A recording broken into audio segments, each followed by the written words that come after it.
반갑습니다, 여러분. 영등포에서 온 김성환 전도사라고 합니다.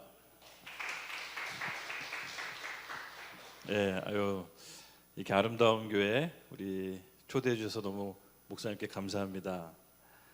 저는 잠깐 목사님이 거창하게 소개해 주셨는데요. 이렇게 거창한 사람은 아닙니다. 그냥 하나님 쫓아 이렇게 살다 보니까 생전에 예전에 없던 것들을 하면서 살게 되었습니다.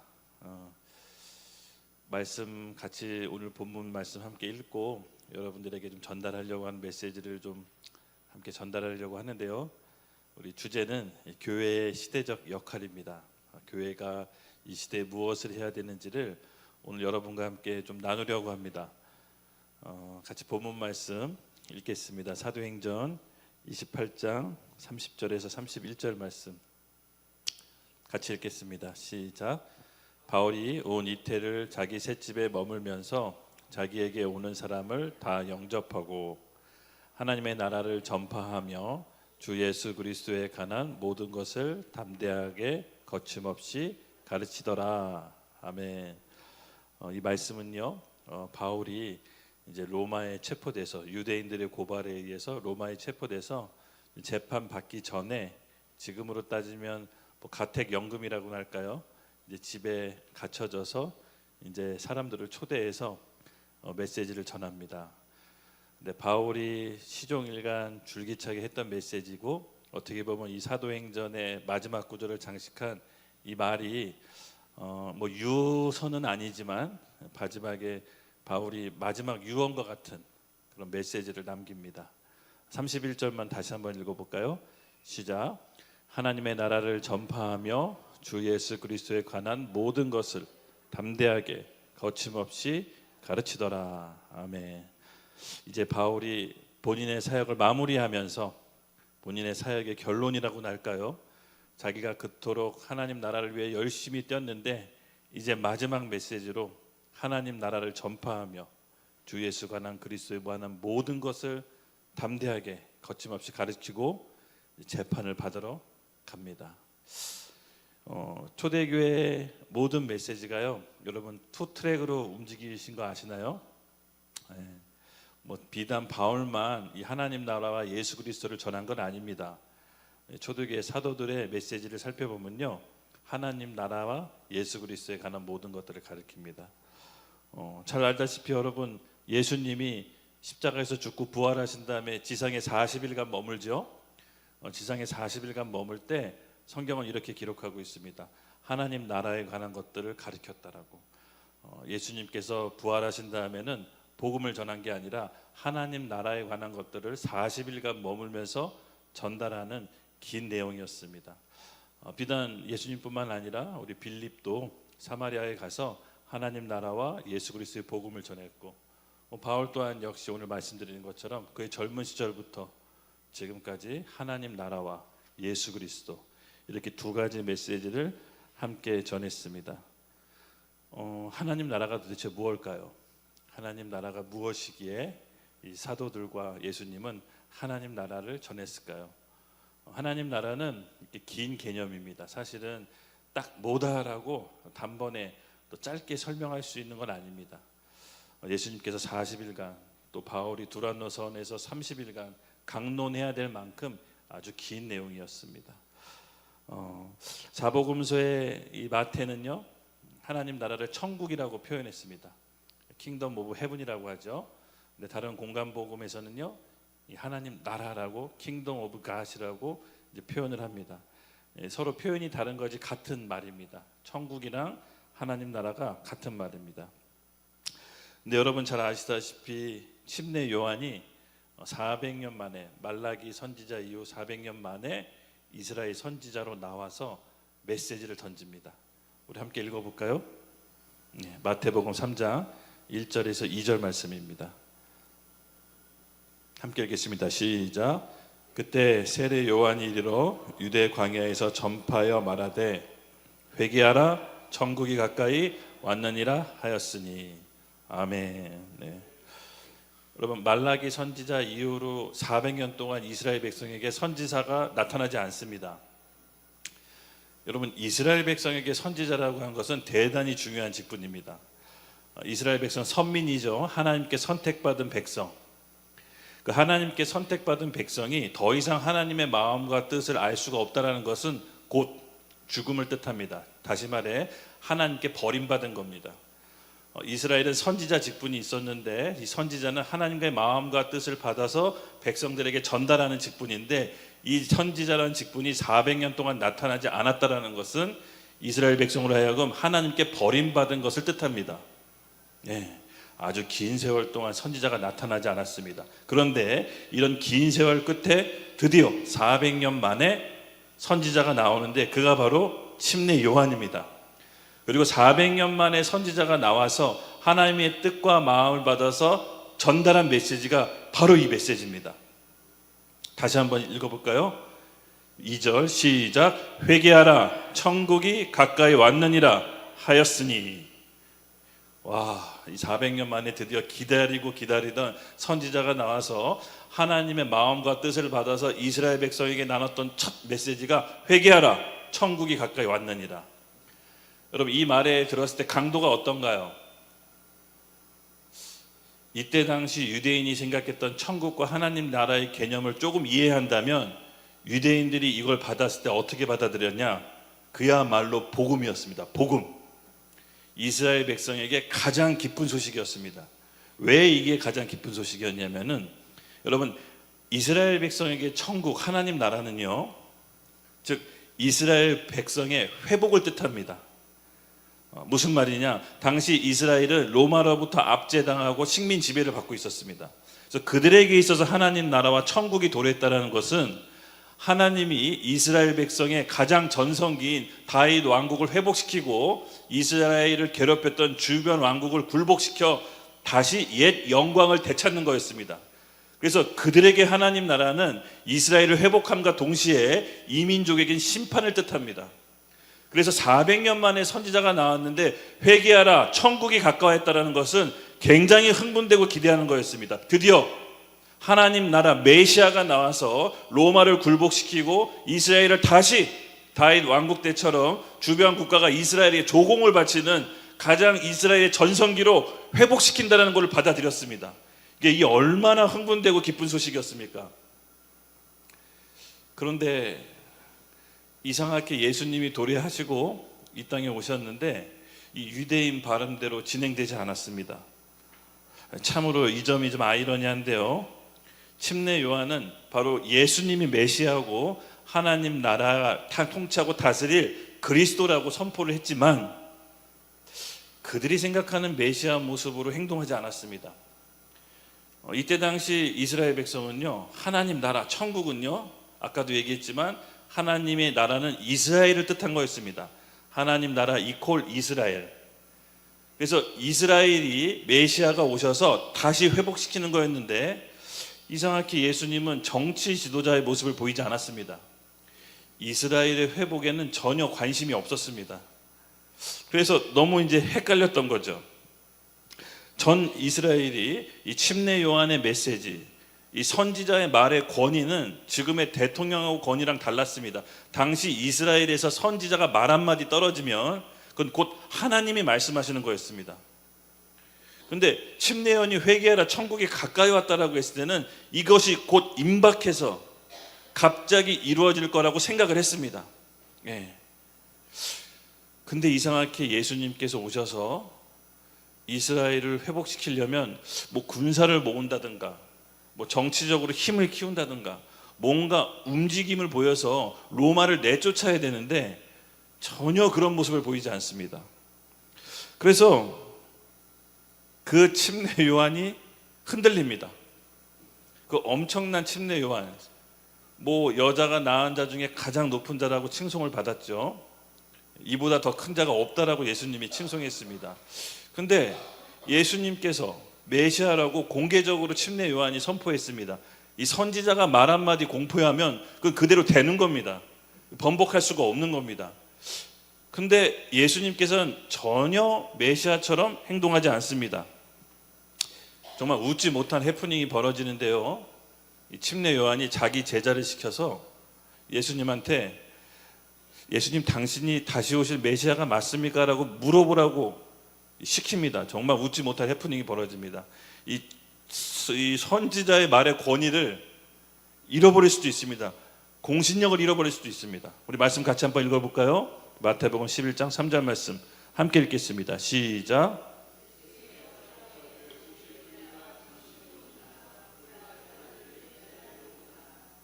아멘. 이 천의 침례 요한이 이 400년 만에 나타난 선지자가 본인이 공개적으로 선포했고 예수님께서 전혀 메시아처럼 행동하지 않으니까 이게 두려웠던 겁니다. 그래서 물론 이때 당시 침례 요한은 감옥에 있었지만 이 제자한테 시켜서 메시아가 맞냐고 물어보라는 정말 웃지 못할 해프닝이 벌어집니다. 이때 당시 이 유대인들이 생각하는 하나님 나라와 천국이 예수님께서 말씀하신 하나님 나라와 천국이 대충돌이 벌어집니다. 어느 정도 충돌이 벌어졌냐면 예수님을 죽여야 될 만큼 서로 세계관이 충돌이 벌어진 겁니다. 예수님께서 말씀하신 하나님 나라는 유대인이 생각하는 것처럼 어떤 정치적인 나라의 회복, 그리고 메시아가 나와서 정치 지도자로서 로마를 굴복시키는 이런 정치 행위를 얘기하지 않았습니다.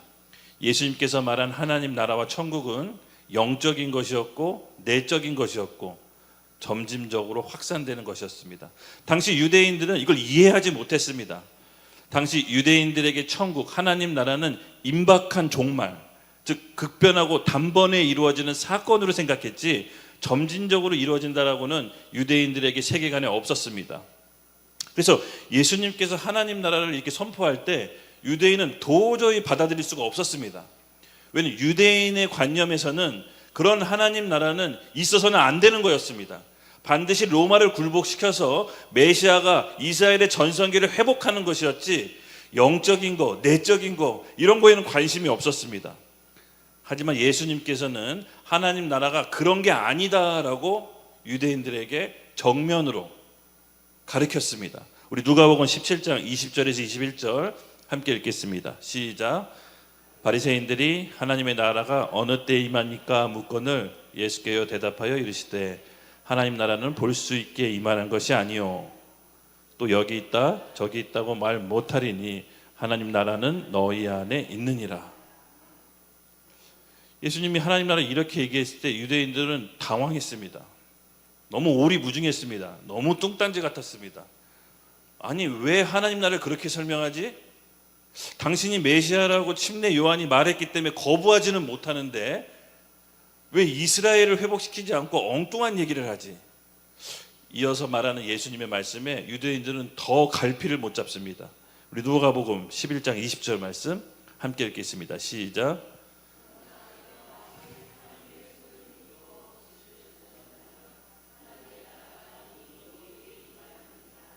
아멘.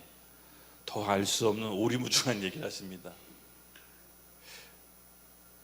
메시아가 나라를 회복시키는 일을 안 하고 병든 자 고치고 죄인 회개하고 귀신 내쫓고 유대인들은 도저히 상상할 수 없는 일을 메시아가 하는 겁니다. 메시아는 이 세상 사람 유대인 생각에 이런 메시아가 아니었습니다. 정치 지도자로 생각을 했던 것입니다. 병자 고치고 죽은 사람 살리고 막 무리를 걷고 와 이걸 어떻게 받아들여야 되나. 예수님께서 생각하신 하나님 나라와 천국이 유대인과 생각하는 하나님 나라 천국이 정면으로 충돌하는 거였습니다. 예수님께서 말씀하신 하나님 나라는 점진적인 거였고 영적인 거였고 내적인 거였고 아무도 주목하지 않지만 아주 작은 곳에서부터 조금씩 자라나는 겨자씨와 같은 것이었습니다. 그래서 예수님께서는 천국은 마치 이러하다, 천국은 이러하다 라고 비유로 말씀하신 게 당시 유대인들이 그걸 못 알아듣기 때문에 비유로 하나님 나라와 천국에 대해서 말씀하시는 거였습니다. 그렇다고 해서 예수님께서 유대인이 처한 현실, 이스라엘이 처한 그 국가적인 어려움에 대해서 외면하셨을까요? 아닙니다. 예수님도 이스라엘이 로마로부터 압제당해서 고통당하는 것을 누구보다도 잘 알고 있었습니다. 혈육으로는 본인도 유대인이었기 때문에 본인도 할례 받은 유대인이었습니다. 그래서 이스라엘의 고통을 외면한 것이 아니었습니다. 예수님께서 말씀하신 하나님 나라는 보다 근본적인 것입니다. 근본적인 문제 해결을 유대인에게 얘기하는 거였습니다. 유대인이 생각하는 메시아는 본인 이스라엘, 즉 자기 동족에게만 구원을 주는 메시아로 생각했지만 예수님께서는 유대인뿐만이 아니라 전 인류를 구원하러 오신 메시아였던 것입니다. 그래서 예수님께서는 보다 원대한 계획과 꿈이 있었습니다. 유대인은 이것을 본인들의 세계관에서는 한 번도 생각해 본 적이 없는 관념, 즉 패러다임이었습니다. 예수님께서는 이 패러다임을 깨는 것이었습니다. 적나라하게 잘 드러나는 장면이 있는데요. 어떠한 제자와 예수님과의 대화를 한번 들어보겠습니다. 예수님이 승천하기 바로 직전에 어떤 제자와의 대화인데 굉장히 흥미롭습니다. 우리 함께 읽겠습니다. 사도행전 1장 6절에서 8절 말씀 시작.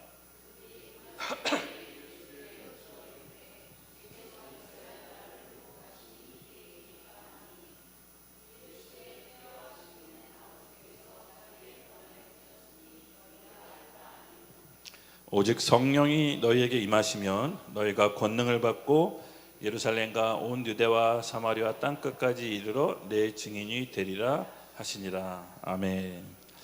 이 장면이 어떤 장면이냐면요, 예수님께서 이제 부활하시고 40일 동안 제자들을 만나서 하나님 나라에 관한 일들을 가르치고 이제 바로 승천하기 일보 직전입니다. 예수님께서 하늘로 올라가서 승천하시면 이제 언제 이 땅에 재림하실지 모릅니다. 예수님이 재림하시게 되면 그건 이제 심판입니다. 심판하러 재림하러 오시는 거잖아요. 그렇기 때문에 제자는 진짜 궁금한 걸 물어본 겁니다. 예수님이 하늘로 올라가실 때 진짜 궁금한 걸 물어봤는데 여기 6절, 6절에 뭐라고 나와 있습니까? 다시 한번 읽어보겠습니다. 시작. 그들이 모였을 때 예수께 여쭈어 이르되 주께서 이스라엘 나라를 회복하심이 이때니이까. 그러니까 여전히 제자들은 이스라엘 왕국 회복을 원하고 있었습니다. 그러니까 예수님께서 죽고 부활하셔서 메시아인 건 확실해졌습니다. 예수님이 우리 스승님이 메시아가 맞다. 이제 하늘로 올라가신다. 근데 그럼에도 불구하고 정말 궁금한 게 있는데, 그럼 내 조국, 내 나라 이스라엘이 언제 회복됩니까? 그때가 언제니까? 라고 승천하기 바로 직전에 있는 예수님 붙잡고 물어본 겁니다. 여러분 얼마나 궁금한 걸 물어봤겠습니까? 진짜 궁금한 걸 물어본 겁니다. 학자들에 따르면 이 제자를 샬롯 땅 시몬이라고 예상합니다. 열심당한 샬롯 땅 시몬 아시죠? 지금으로 따지면 일제시대 때 독립운동하는 사람? 여러분 예수님 제자 중에 좌파 우파 다 있었습니다. 샬롯 땅 시몬 같은 독립운동가도 있었고, 마테와 같은 세리, 일제시대 때 친일파죠, 일본에 부역하는 사람 같이 있었습니다. 근데 중요한 거는 이 하나님 나라가 언제 임하냐라고 했을 때 예수님의 대답이 너무 재밌습니다. 우리 7절 읽겠습니다. 시작. 이르시되 때와 시기는 아버지께서 자기의 권한에 두셨으니 너희는 알 바가 아니요. 이스라엘 회복 나도 알아. 나도 구원해야 될 줄 아는데 그거 너희가 알 바 아니야. 하나님께서 그 때와 시기를 아버지의 권한에 두셨어. 그보다 너희가 먼저 해야 될 게 있어. 너희가 진짜 중요한 게 있어. 예수님은 보다 근본적인 거, 이스라엘 회복, 그 넘어 하나님의 원대한 계획, 꿈이 있는데 그 근본적인 걸 건드리기 시작합니다. 그게 뭐냐? 너희가 먼저 해야 될 게 뭐냐? 8절에 나와 있습니다. 함께 읽겠습니다. 시작. 오직 성령이 너희에게 임하시면 너희가 권능을 받고 예루살렘과 온 유대와 사마리아 땅 끝까지 이르러 내 증인이 되리라 하시니라. 아멘. 진짜 중요한 게 있어. 시몬아, 너 이스라엘 중요한 거 알아. 네 조국 힘든 건 나도 알아. 그러나 너가 반드시 먼저 해야 될 게 있어. 너는 성령을 받고 내 증인이 돼야 돼. 이게 먼저야. 그러면 네 조국 이스라엘도 회복될 거야. 보다 근본적인 물음을 예수님은 유대인에게 던진 겁니다. 여러분 그거 기억나시죠? 마태복음 6장 33절, 너희는 그의 나라와 그의 의를 먼저 구하라. 맞습니다. 하나님은 항상 늘 이런 식입니다. 우리가 정말 죽을 것 같이 없으면 안 될 것 같은데 하나님은 보다 넓고 보다 깊이 보다 멀리 보십니다. 하나님은 이 세상에 창조주시고 시간의 주관자십니다. 우리는 이 사건만 보면 죽을 것 같고 힘들 것 같고 못 견딜 것 같지만 하나님은 큰 계획 안에 큰 그림이 있습니다. 바로 선지자는 그 하나님의 큰 그림과 계획을 볼 줄 알아야 됩니다. 예수님께서 시몬에게 당부한 겁니다. 이스라엘 회복은 하나님께서 해주실 거야. 너는 약속의 성령을 받고 내 증인이 돼야 돼. 여러분, 역사가 증명했듯이 이 12제자가 마가다락방에서 오순절날 성령을 받고 이들을 통해 전 유럽이 복음화가 되고 이스라엘을 박해했던 로마가 물로 이렇게 영적인 의미인 것 같습니다. 좋습니다, 기분이. 아시다시피 역사가 증명하듯 로마는 313년 밀라노 칙령 콘스탄티누스 대제 황제가 기독교를 어떻게 하죠? 받아들입니다. 그 후로 여기에 대해서 비판하는 사람도 있지만 어쨌든 공식적으로 로마가 예수님을 받아들입니다. 역전됩니다. 시간을 주관하신 하나님. 괜찮습니다. 이 물 안 닦아도 됩니다. 이 말씀 듣는 게 더 중요합니다. 네네. 괜찮습니다. 이렇게 젖어도 됩니다. 그래서 역사의 주관자는 하나님이십니다. 오늘날 우리가 이 나라의 상황을 보는데도 이러한 관점이 필요합니다. 당장 죽을 것 같고 망할 것 같고 어려울 것 같지만 이럴 때일수록 하나님께서 무엇을 원하는지 기도하는 교회가 받아내야 됩니다. 그래서 선지자적인 사명으로 우리나라 국민, 성도, 백성에게 알려줘야 됩니다. 하나님은요 항상 꿈과 비전과 소망을 주십니다. 저는 교회가 그 역할을 해야 되는 줄로 믿습니다. 맞습니다, 여러분. 그렇게 해서 예수님께서 하늘로 승천하셨습니다. 그리고 오순절날 성령이 임해서 뭘 남겨두셨죠? 할렐루야. 지금부터 할 얘기입니다. 교회를 남겨두셨습니다. 하나님의 통치가 교회를 통해서 시작됩니다.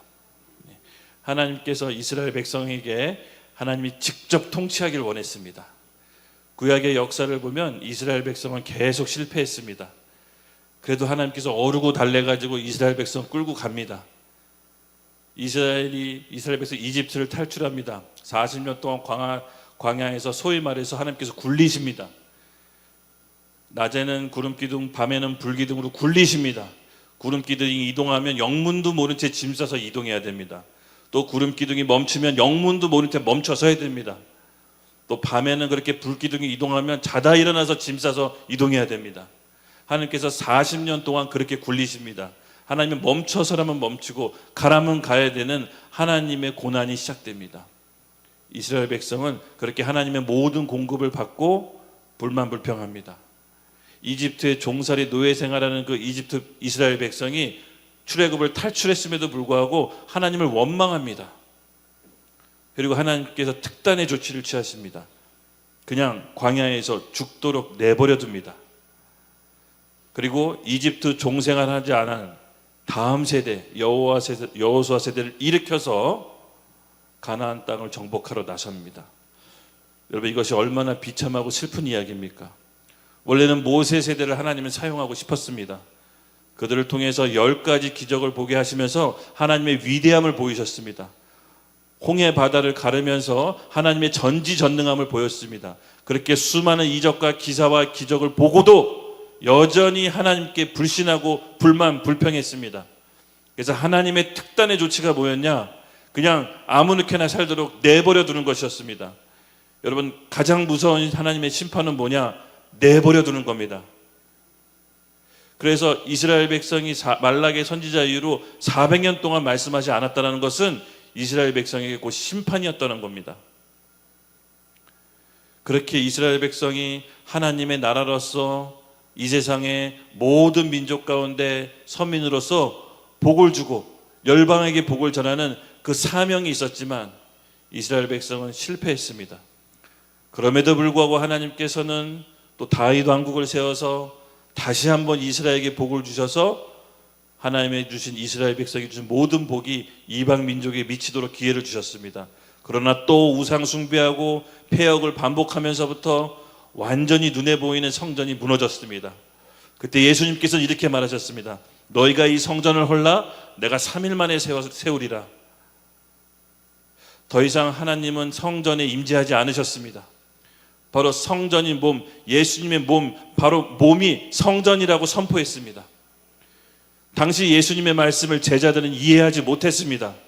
그래서 예수님이 죽고 부활하실 때 예수님이 하신 말씀을 제자들이 뒤늦게 깨달았다고 합니다. 아, 성전이 그리스도구나. 그리스도의 몸이 하나님의 임재가 있는 몸이구나.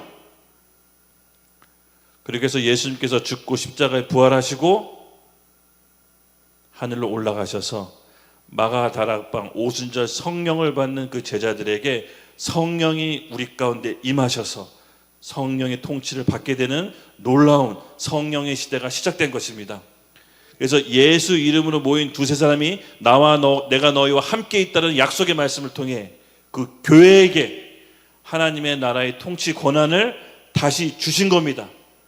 그래서 오순절 이후 지금까지 교회의 시대가 펼쳐진 겁니다. 그래서 하나님의 통치는 이스라엘 백성이 실패한 것 같았지만 다시 교회를 통해서 하나님의 통치가 이루어지기 시작했습니다. 그래서 교회만이 유일하게 하나님의 통치를 대신할 수 있는 통치 기구인 것입니다. 그래서 교회만이 악한 영하고 상대할 수 있는 라이센스, 그 면허를 하나님이 교회에게 주신 겁니다. 교회만이 영적인 싸움을 할 수 있습니다. 교회만이 이 세상을 다스릴 수가 있습니다. 그 영적인 권세와 권위를 교회에게 주셨습니다. 그래서 다른 단체가 아니요, 정부가 아니요, 오직 교회만 하나님의 통치의 역할을 대신할 수 있는 겁니다. 그래서 여러분, 교회가 뭔지 알고 다녀야 됩니다. 교회가 뭔지 알고 다녀야 됩니다. 교회는 하나님의 통치 기구인 것입니다.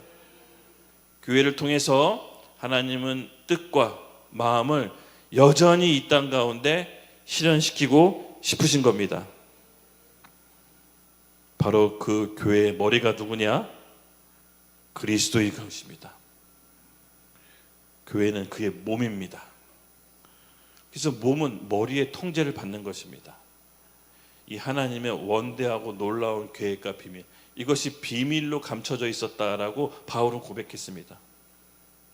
그리고 비로소 오순절 성령 강림 이후로 예수님께서는 하늘로 올라가셨지만 그의 몸인 교회를 남겨두셨습니다.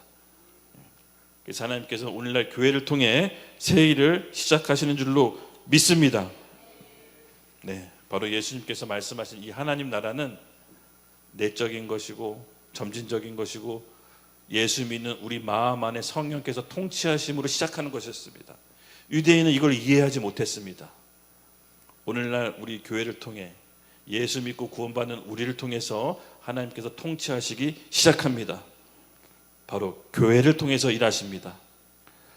맞습니다, 여러분. 저와 여러분은 하나님께서 이 땅에 하나님의 뜻과 계획을 이루고자 이 땅에 예수의 이름으로 그의 몸으로 모이게 만든 교회인 것입니다. 제가 나라와 국가를 위해 오래전부터 기도할 때 하나님께서 계속 이 말씀을 주시고 기도하게 하셨습니다. 우리 같이 함께 읽겠습니다. 에베소서 1장 21절에서 23절 말씀. 이 말씀은 이 세상의 구조가 담겨 있습니다. 우리 함께 읽겠습니다. 시작.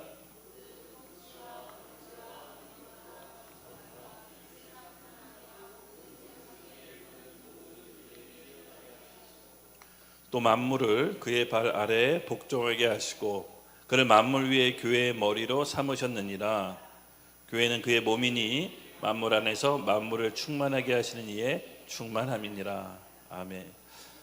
수년 전부터 나라를 위해 기도할 때마다 하나님께서 이 말씀을 주시면서 교회의 권위의 회복을 위해 기도하라고 저에게 개인적으로 감동 주셨습니다. 이 에베소서는 아시다시피 바울이 감옥에 있을 때 저술한 옥중 서신 중에 가장 대표적인 서신서입니다. 바울이 옥중에 있을 때 영적인 눈이 뜨입니다. 그래서 이 세상의 구조가 보이기 시작합니다. 그가 감옥에서 고통받을 때 하나님께서 영적으로 뜨이게 해주십니다. 우리의 싸움이 이 눈에 보이는 사람이 아니었다. 혈과 육, 어둠의 정세, 어둠의 권세자가 있는데 이 하늘의 악한 영, 공중의 권세 잡은 자, 흑암의 권세가 이 악한 영이 이 세상을 지배하고 있다. 이게 옥중에서 보이기 시작합니다. 그리고 나서 이 세상 구조를 적어 놓은 겁니다. 그리스도를 머리로 한 그의 몸, 교회인 발 아래 세상이 있구나, 만물이 있구나. 머리인 그리스도가 이 세상의 정점이고 그 중간에 몸된 교회가 있고 그 발 아래 만물 세상이 있다라고 하나님께서 영적인 눈으로 바울에게 보여주십니다. 근데 이 교회가 너무나 독특한 게요, 보이는 세계와 보이지 않는 세계 중간에 있습니다. 보이지 않는 영적 세계와 눈에 보이는 이 세상 만물 가운데 중간에 있어서 둘을 연결합니다. 그래서 이 몸인 교회는요, 눈에 보이지 않는 예수 그리스도의 통제를 받습니다. 그래서 통제를 받고 몸이 따랐을 때 만물 이 세상이 아름답게 유지가 됩니다. 근데 이 몸인 교회가 병들고 이 병들었다는 것은 머리 대신 그리스도의 통제를 받지 않는 겁니다. 머리 대신 그리스도의 통제를 받지 않으면 만물 세상이 타락하고 어그러지고 변질됩니다. 여러분, 우리 지금 국가적인 상황, 정치적인 상황이 매우 어렵습니다. 그렇죠? 여러분, 한두 명의 정치 지도자가 나와서 이 세상 바꿀 수 있을까요? 저 오랫동안 어떤 정치 지도자, 걸출한 지도자를 원했습니다. 마치 유대인처럼 메시아가 나오면 우리 대한민국 고칠 수 있을 거라 생각해서 특정 어떤 정치인을 위해 놓고 오랫동안 기도했었습니다. 근데 하나님이 여지없이 깡그리 그 생각을 무너뜨렸습니다. 정치 지도자가 나와서 우리나라 회복시키는 게 아니라 교회가 머리 대신 그리스도의 통제를 받을 때 발 아래에 있는 이 만물이 정상화된다는 것을 이 말씀 구조를 통해 보여주셨습니다. 그래서 교회가 이 세상의 구조가 악으로 치달을 때 예수께서 뭐라고 말하는지 들어야 됩니다. 그래서 저는 그 다음부터 하나님께서 보여주신 이 말씀대로 어떤 정치 지도자가 나와서 우리나라 잘하게 해줄까 기대를 저버렸습니다. 그게 아니구나. 하나님 뜻은 그게 아니구나. 어떤 사람이 나와서 대한민국 구원해 주는 게 아니구나. 보다 근본적인 뿌리가 있구나. 근본적인 원인이 있구나. 바로 보이지 않는 세계와 보이는 세계 중간에 있는 이 교회가 회복이 돼야 눈에 보이는 정치 체제도 변하는구나. 거기에 대한 확신이 왔습니다. 그렇다면 이 세상이 왜 이렇게 어려워졌을까? 교회에게 원인이 있다라고 제 개인적으로는 이렇게 생각합니다. 제가 하나님께 받은 감동과 말씀에 의하면 교회가 타락하면 타락할수록 정치 체제도 바뀝니다. 악한 권세자가 나와서 교회를 핍박하게 돼 있습니다. 여러분, 제가 이 말씀을 받고 하나님께 기도했을 때 그 다음부터 정치 지도자는 교회가 예수님께 반응한 결과로 세워지는구나. 정치 지도자가 누가 내달라고 기도할 것이 아니라 교회의 회복과 회개를 놓고 기도해야겠구나. 그러면 자동으로 정치 체제가 바뀌겠구나. 하나님께서 이 그림을 저에게 보여주셨습니다. 그래서 하나님께서 교회에게 주신 권세가 있습니다. 그것이 뭐냐? 오늘 우리가 사용할 겁니다. 바로 기도입니다. 기도. 하나님께서 교회에게 천국 열쇠를 주셨습니다. 땅에서 매면 하늘에서 매이고 땅에서 풀면 하늘에서 풀리는 영적인 천국 열쇠를 교회에게 주셨습니다. 무슨 간판 걸었다고 다 똑같은 교회가 아닙니다. 숨 쉰다고 다 살아있는 사람이 아닙니다. 하나님의 뜻을 헤아리고 하나님의 일을 해야 살아있는 사람입니다. 살아있는 교회는 하나님의 뜻과 마음을 알아서 이 땅 가운데 선포해야 그게 하나님의 교회입니다. 교회는 그 역할을 해야 되는 시대적 사명에 놓여 있습니다.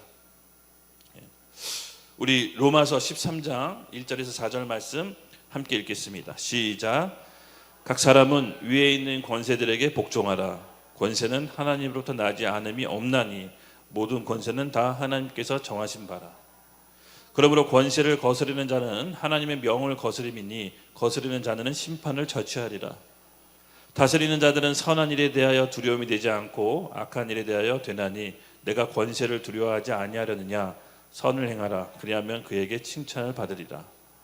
그는 하나님의 사역자가 되어 내게 선을 베푸는 자라. 그러나 내가 악을 행하거든 두려워하라. 그가 공연한 칼을 가지지 아니하였으니 곧 하나님의 사역자가 되어 악을 행하는 자에게 진노하심에 따라 보응하는 자니라. 아멘. 이 말이 무슨 말씀이냐? 눈에 보이는 권세자 하나님이 정하셨다는 겁니다. 근데 그 하나님이 정하신 권세자가 사역자가 되어 우리가 나쁜 일을 하면 칼을 들고 우리를 치고, 우리가 선한 일을 하면 그가 우리를 보호한다는 겁니다. 즉 눈에 보이는 권세자는 사람이 뽑은 것 같지만 하나님이 정하셨는데, 어떻게 정하시냐? 교회가 어떤 반응을 하나님께 보이느냐에 따라서 우리 눈에 보이는 정치 지도자들이 결정된다는 겁니다. 여러분, 그렇다면 오늘날 우리 교회는 무엇을 해야겠습니까? 우리 머리 대신 교회가, 몸 대신 교회가 머리 대신 그리스도를 잘 따르고 있을까요? 여러분, 어떻게 보이십니까?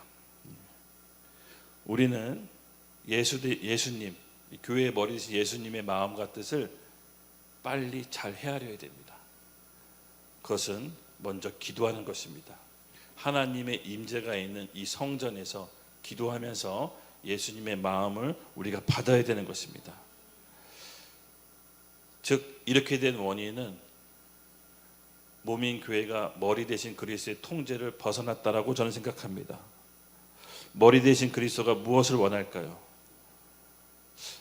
한 실례로, 여러분 세계 2차 대전 아시죠? 이 나치당 히틀러가 세계 2차 대전 때 유대인 600만 명을 학살했습니다. 그때 유대인 600만 명을 학살하고 나치 독일 히틀러가 독일을 전체주의로 이끌 때 독일 교회들이 협조합니다. 그때 한 목사님이 깊은 고민에 빠집니다. 이 종교 개혁의 후예인 독일 교회가 어떻게 히틀러한테 협조했을까? 히틀러한테 협조한 이유가 뭘까라는 큰 고민에 빠집니다. 그분이 바로 보네퍼 목사님입니다. 그분의 저서 나를 따르라의 책을 보면 그 이유에 대해서 설명했습니다. 독일 교회가 히틀러를 따라갔던 이유는 바로 교회에서 싸구려 복음, 싸구려 은혜, 싸구려 죄 용서, 싸구려 위로를 팔았다. 예수 그리스도의 명령인 자기를 부인하고 자기 십자가를 지고 나를 따르라는 명령에 복종하지 않았다. 즉 교회는 싸구려 은혜, 싸구려 구원을 면죄부 팔듯 팔았던 것입니다. 개교의 중심, 내 교회 위주, 나만 복받고 나만 잘 살면 국가가 어떻게 돌아가든 상관없다. 여러분, 교회는 영적인 서비스를 제공하는 곳이 아닙니다. 제가 우리 교회 올라올 때, 계단으로 이렇게 3층에 올라올 때 너무 기분이 좋았습니다. 저희 교회도 엘리베이터가 없어서 3층에, 저희 교회도 3층인데 걸어 올라옵니다. 어떤 소년이 저희 교회 올라오면서 제가 엿들었어요. 들으려고 해서 들은 건 아닌데 엿들었어요. 엘리베이터 있었으면 좋겠어요. 제가 엿들으려고 그런 건 아닌데 엿들었어요. 너무 더우니까. 교회를 왜 오는 거지? 여러분 잘 들으십시오. 교회는 내가 서비스 받으려고 오는 게 아닙니다. 영적인 서비스 받으려고 오는 게 아닙니다. 교회는 하나님의 임재를 경험해서 변화 받으려고 오는 겁니다. 이스라엘 백성에게 성전 가는 게 쉬웠습니까? 아닙니다. 어렵고 힘든 겁니다. 대가를 지불해서 가는 겁니다. 원래 교회는 그렇게 대가를 지불해서 오는 겁니다. 또 막 어떤 분은 이제 교회가 지금은 잠옷실이 있는데 그 전에 없었을 때는 한참 이 애기 엄마 부부들이 와서 잠옷실 없어서 불편해서 갈래요. 그래서 가시는 분들이 있습니다. 그냥 애 젖 먹이면서 예배당에 있으면 됩니다. 아무 문제 없습니다. 언제부턴가 교회에서 뭔가 해줘야 되는 이상한 풍조가 생겼습니다. 여러분, 교회는 물론 뭐 굳이 그렇다고 해서 이상한 목사님이 만나서 일부러 불편하게 하는 건 좀 아니죠, 그렇죠? 그렇지만 여건상 안 될 때에는 여러분 교회에서 그런 걸 요구하시면 안 됩니다. 교회는 하나님의 임재를 경험하는 겁니다. 내가 대가 지불해서 하나님 만나러 오는 것이지 어떤 영적인 서비스를 제공받는 게 아닙니다. 주차장 없으면 전철 타고 오면 됩니다. 전철 없으면 뛰어오십시오. 잠옷실 없으면 여기서 애 젖 먹이면서 있으십시오.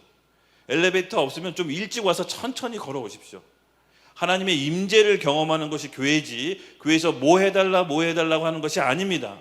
교회는 두려운 곳입니다. 하나님의 임재가 있는 것은 두려운 곳입니다. 내가 변화받고 내가 하나님을 어떻게 공경할까, 내가 하나님의 그리스도의 몸된 교회를 무엇을 할까라고 고민해야 되지, 교회에서 어떤 서비스가 안 돼서 떠나고 교회는 여러분 이마트나 홈쇼핑, 쇼핑 타워가 아닙니다. 근데 참 이 교회를 계단으로 올라 정겹더라고요.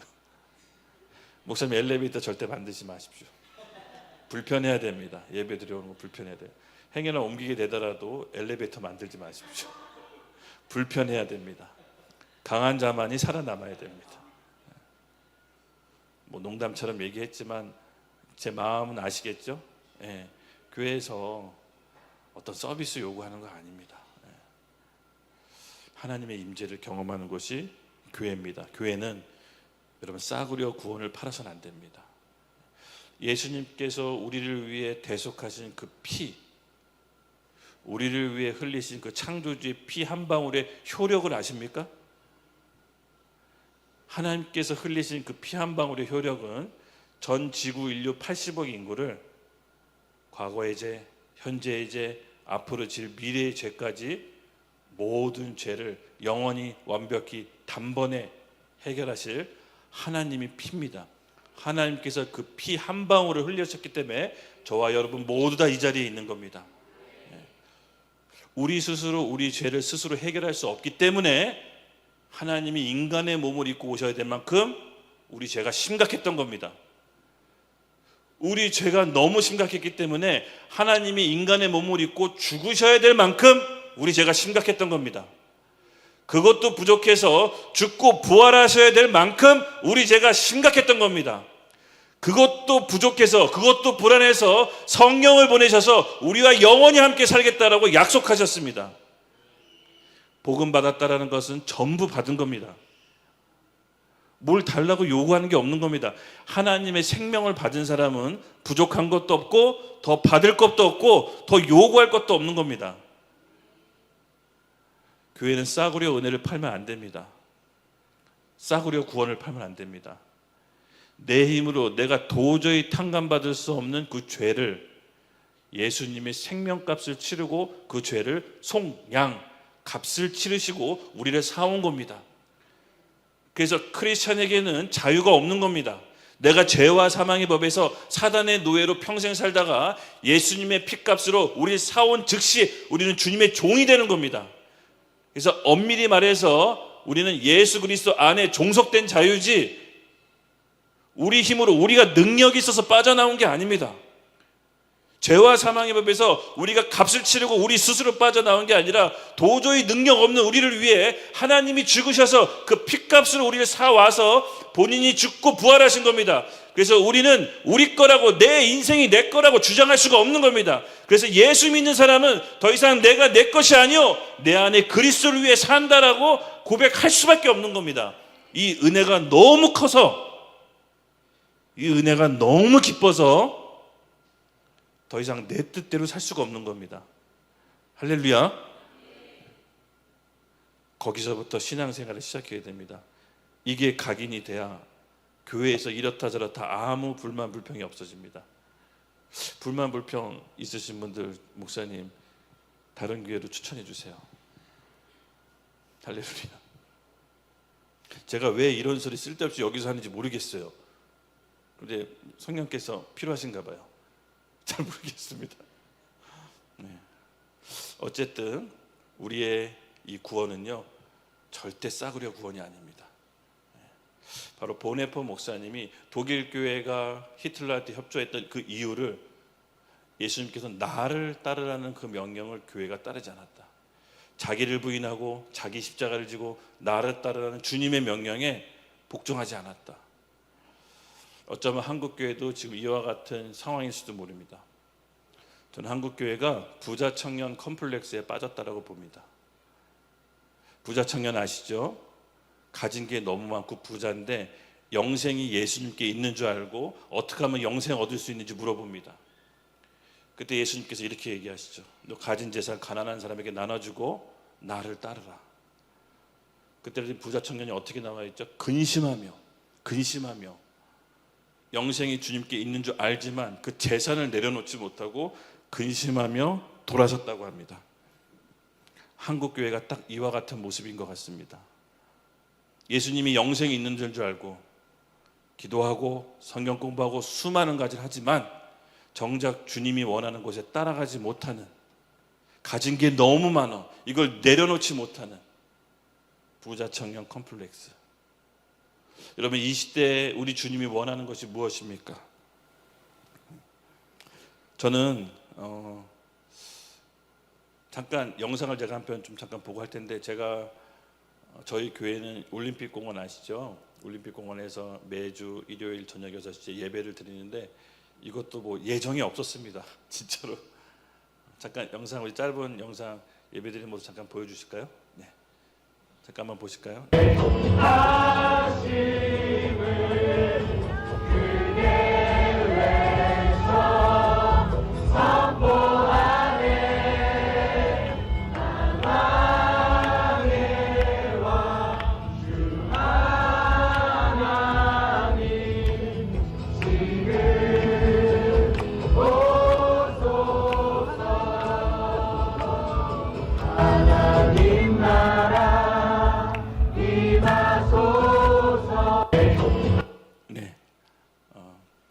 지난 6.3 지방선거 이후 잠실 투표소에서 투표소 부족 사건으로 많은 청년들이 잠실에 이제 모여들었습니다.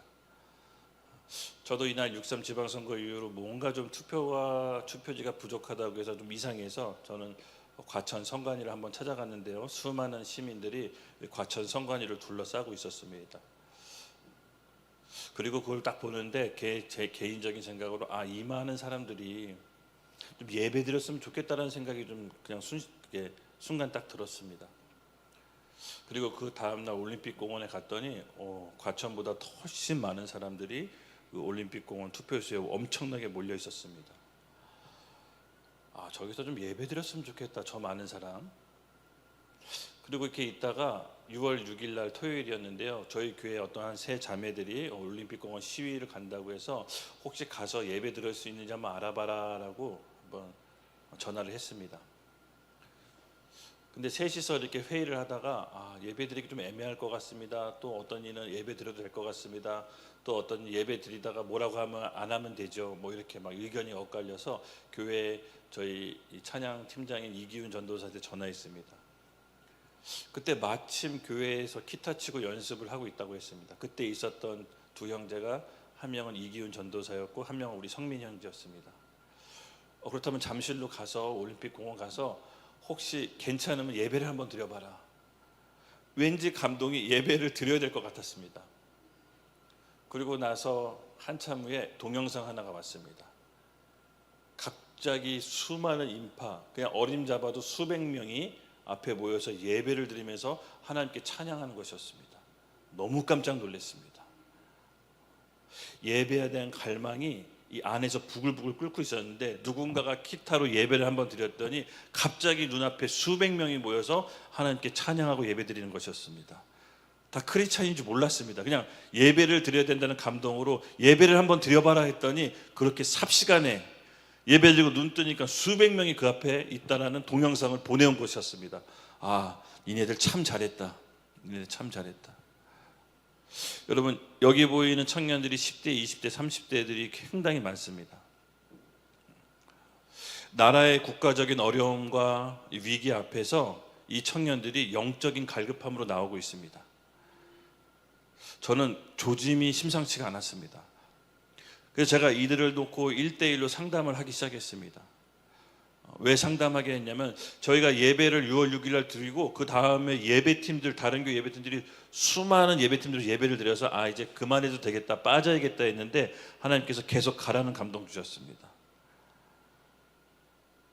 근데 이들이 이 나라의 위기 앞에서 영적인 갈급함을 얘기하는 것이었습니다. 예수님 믿으려면 어떻게 해야 돼요? 어디서 막 주워 들은 거 되게 많더라고요. 마지막 때 적그리스도가 나타날 텐데 우리 어떻게 해야 되나요? 교회 다녀야 되나요? 막 이런 질문들 있잖아요. 교회 다니면 살 수 있나요? 막 이런 얘기로 뒤섞여가지고 막 그렇게 이제 영적인 갈급함으로 나오는 겁니다. 그래서 통일교 신천지도 여기서 포교 활동합니다. 심지어 요새는 전능신교까지, 중국 이단까지 이 청년들을 막 추수해 가고 있습니다. 그래서 제가 안 되겠다, 하나님께서 가라고 하신 이유가 있구나, 기존 교회가 가서 이들에게 복음을 전해야겠다, 진짜 예수님 만나는 길을 열어줘야겠다, 이들이 다 이상한 쪽으로 가지 않도록 예배드려야겠다. 여러분, 이 청년들이 이상한 사람들이 아닙니다. 극우 청년들이 아닙니다. 나라의 위기 앞에 왔는데 영적인 갈급함을 표출하고 있습니다. 이 시대의 교회 목회자로서 가만히 둘 수가 없었습니다. 그래서 매주 수요일 날 가서 복음 부스로 상담해주고 매주 일요일 저녁 시에 가서 예배드립니다. 예배 드리는 것만으로도 에너지가 잘못된 길로 가지 않도록 중화작용을 일으킵니다. 자칫 이 분노와 에너지가 잘못된 길로 가면 이상하게 벌어질 수 있기 때문에 예배드리고 기도함으로써 그들을 안전하게 구름기둥 불기둥처럼 하나님의 임재 아래 이스라엘 백성을 보호했듯이 그런 역할을 하고 있습니다. 여러분, 이게 부흥이 아니고 뭐가 부흥입니까? 이 10대 20대 영적으로 갈급함이 없어서 저도 청년 사역을 하고 있지만 포기하고 있었습니다.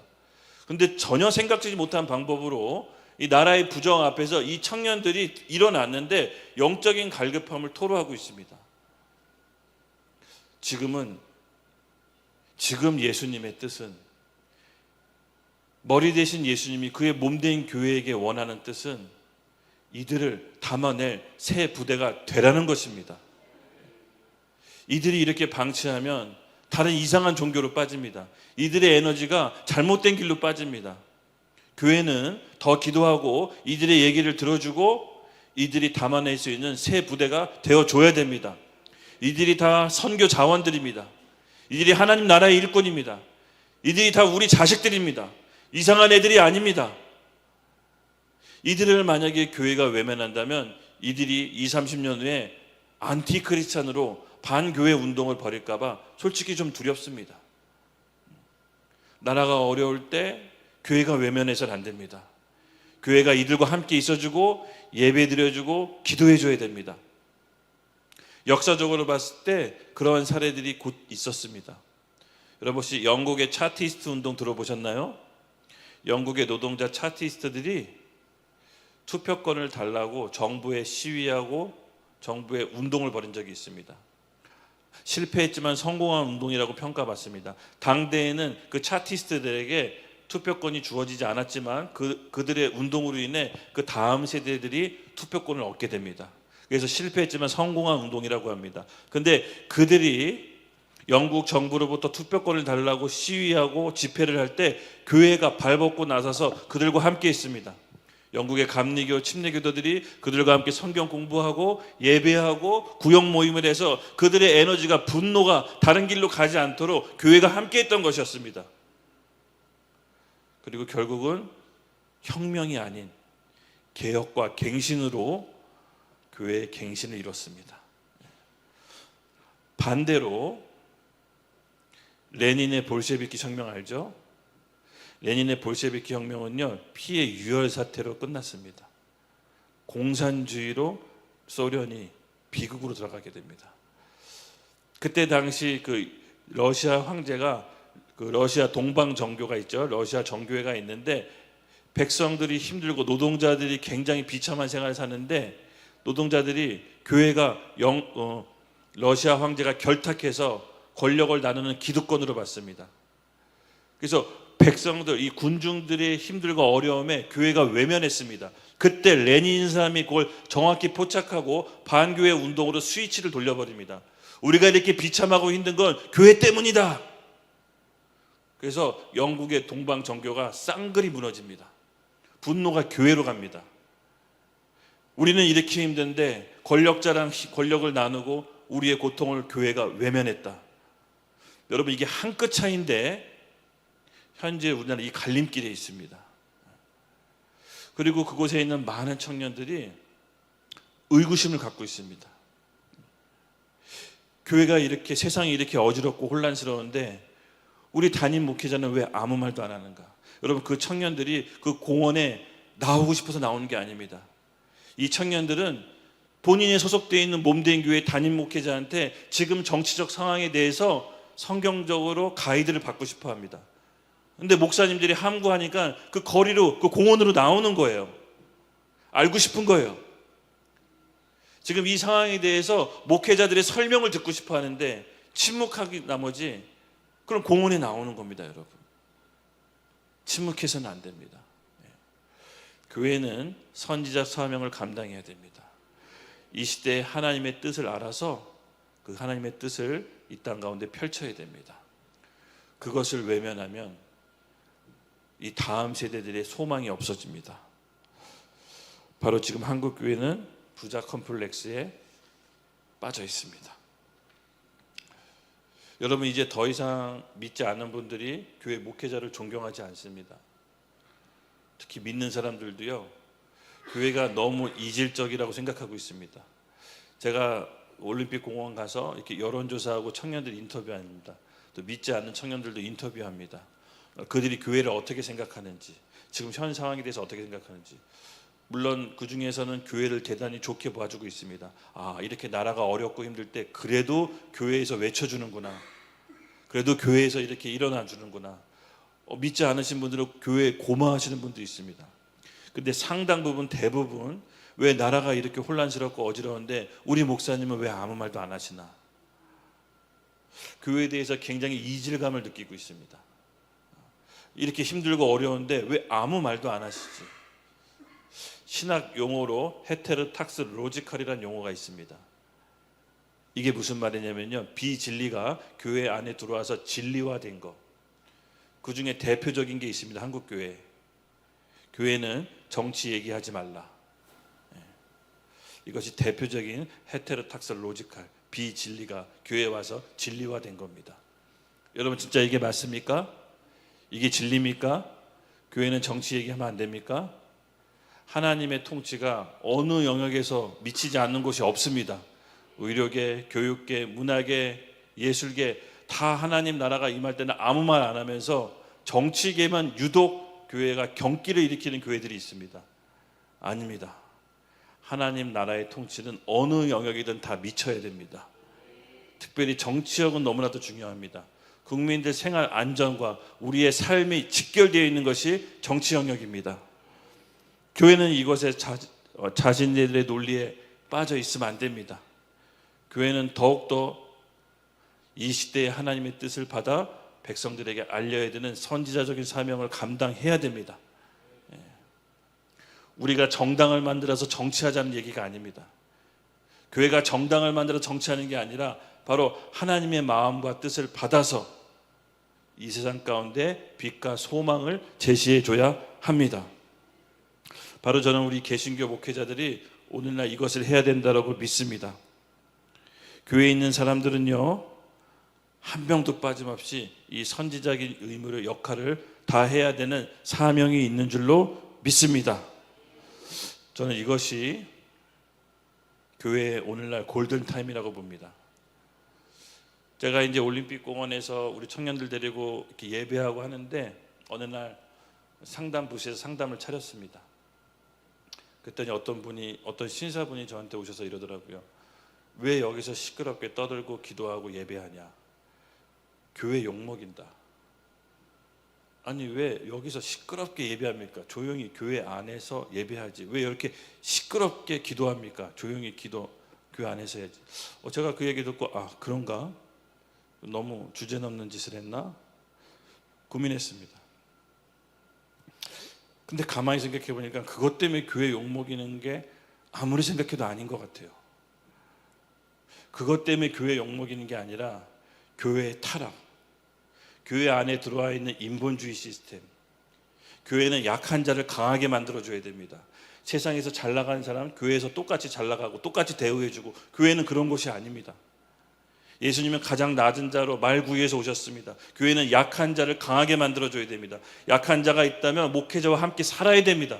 살아서 같이 강한 자로 만들어줘야 됩니다.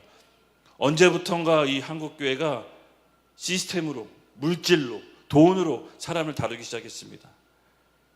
목사님들, 그 큰 돈, 그 많은 성도 다 짊어지고 천국 갈 수 있을 거라 생각하십니까? 아무것도 가져갈 수 없습니다. 여기서 공원에서 나와서 예배드리는 게 교회를 창피하게 만드는 게 아니라 교회 안에 있는 인본주의, 황금 만능주의, 물질 만능주의가 하나님 앞에서 해결돼야 됩니다. 교회의 투명한 재정관리, 교회가 투명해야 됩니다. 교회 목사님들의 불륜 사건, 잠잠해질만 하면 또 불륜, 또 불륜, 이런 것들이 교회를 욕먹인 것. 올림픽 공원에서 예배드리는 게 욕먹이는 게 아닙니다. 교회는 지금 갱신이 필요합니다. 그리스도의 몸된 교회는 예수님의 머리인 그리스도에게 통제를 받아야 됩니다. 교회가 예수님이 선이라고 한 것을 교회는 선이라고 얘기해야 됩니다. 예수님이 악이라고 한 것을 교회는 악이라고 얘기해야 됩니다.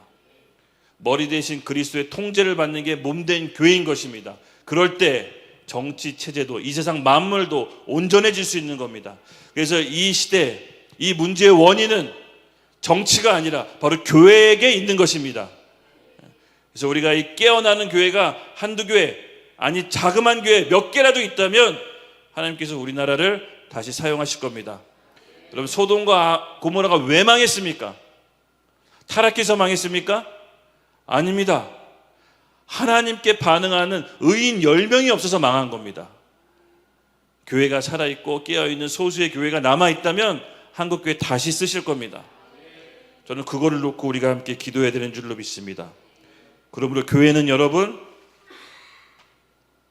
하나님의 말씀을 받아 이 시대에 전달해야 되는 선지자적인 역할이 있다는 것을 우리 잊지 말으셔야 됩니다.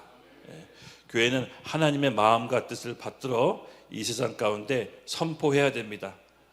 루터는요, 본인의 논문에서 두 왕국론에 대한 개념을 제시했습니다. 이게 무슨 말이냐면요, 하나님은 이 세상을 두 왕국으로 다스리는데 눈에 보이는 세속 국가는 정부를 통해 다스리고 눈에 보이지 않는 하나님의 나라는 교회를 통해서 다스린다. 그래서 정부의 무기는 칼과 법이고 교회의 무기는 강대상에서 선포되는 말씀과 복음이다. 그래서 하나님은 이 세상을 두 나라로 다스린다. 그래서 이 세상이 정부가 구조적으로 악으로 치달을 때 교회는 선지자적인 사명을 제시해서 말씀으로 정부에게 기준을 제시해야 된다. 그 역할이 교회에게 있다. 교회가 악으로 치달을 때 정부가 악으로 치달을 때 교회는 선지자적인 사명으로 기준을 제시해야 된다.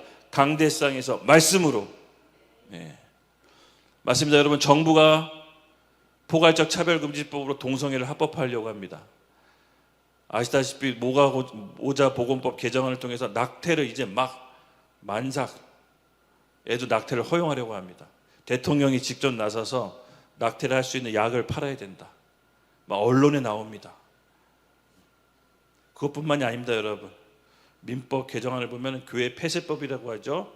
교회가 정치에 관여하면 교회의 재산을 몰수할 수 있는 악법들, 반교회 법들, 반성경적인 법들을 줄줄이 준비하고 있습니다. 이렇게 정부가 악으로 치달을 때 교회가 선지자적인 역할을 해야 됩니다. 이때를 대비해서 하나님께서 교회를 세우신 겁니다. 저는 살아있는 교회가 이 교회가 되기를 예수님의 이름으로 축복합니다.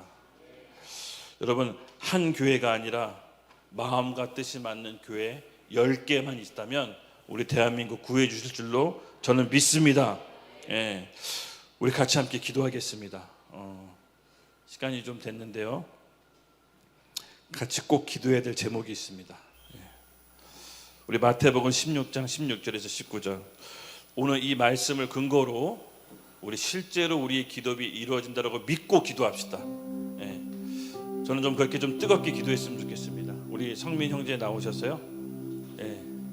찬양 인도해 주시고요.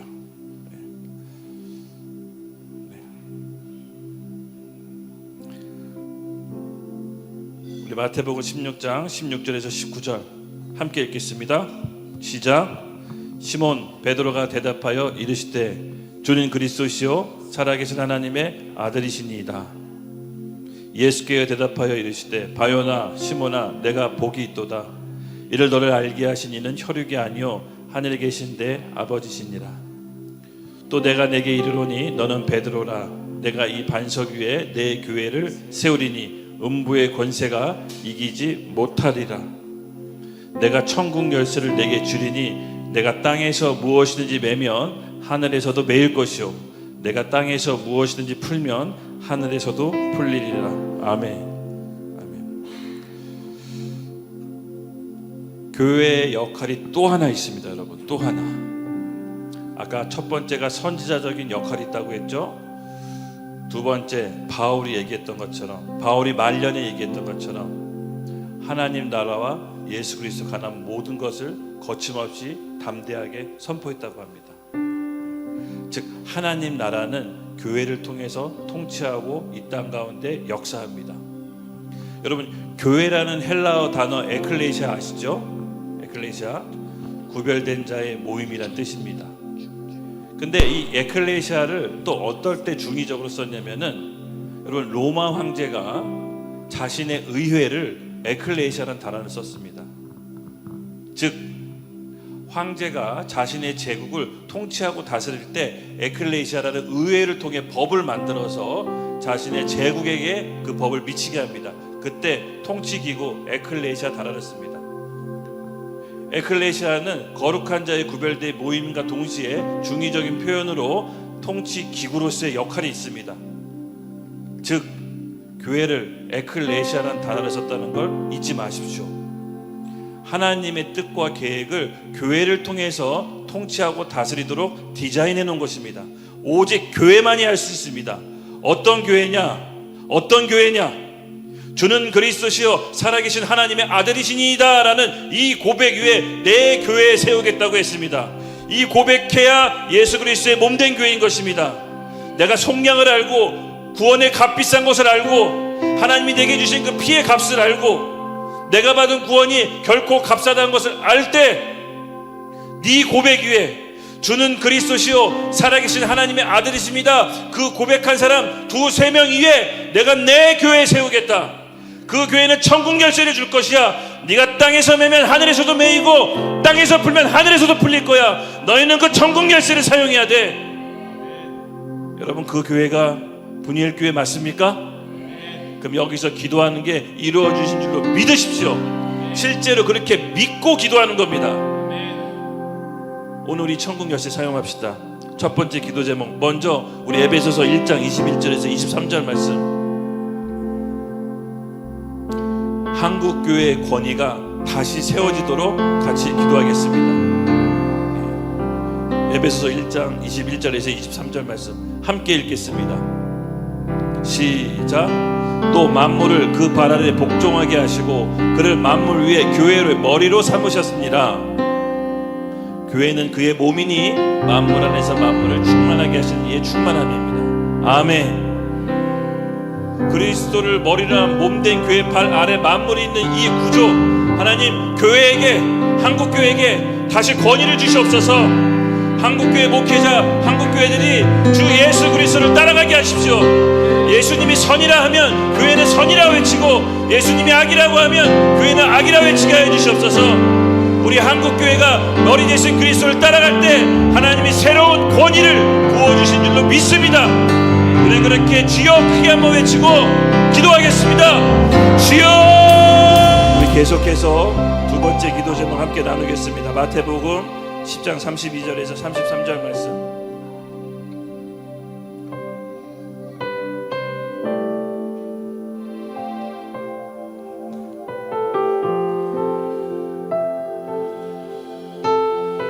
마태복음 10장 32절에서 33절 말씀 제가 읽어드리겠습니다. 네, 나왔습니다. 함께 읽겠습니다. 시작. 누구든지 사람 앞에서 나를 시인하면 나도 하늘에 계신 내 아버지 앞에서 그를 시인할 것이요, 누구든지 사람 앞에서 나를 부인하면 나도 하늘에 계신 내 아버지 앞에서 그를 부인하리라. 아멘.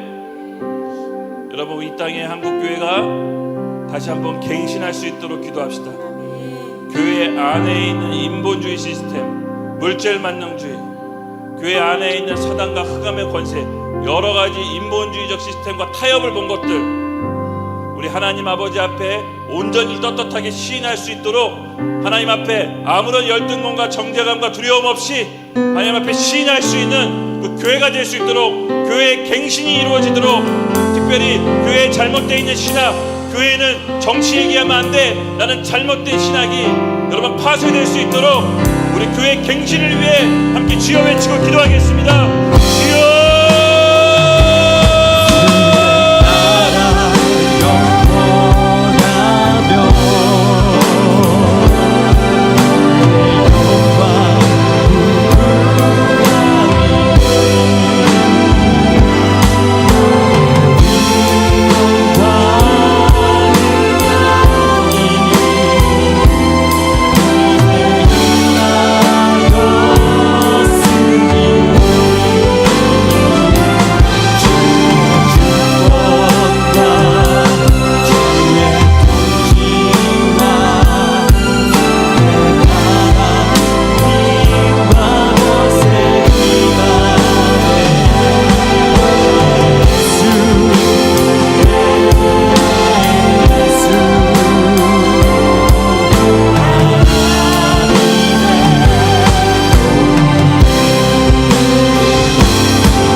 세 번째 기도 제목 함께 나누겠습니다. 마가복음 2장 14절 말씀 함께 읽겠습니다. 시작.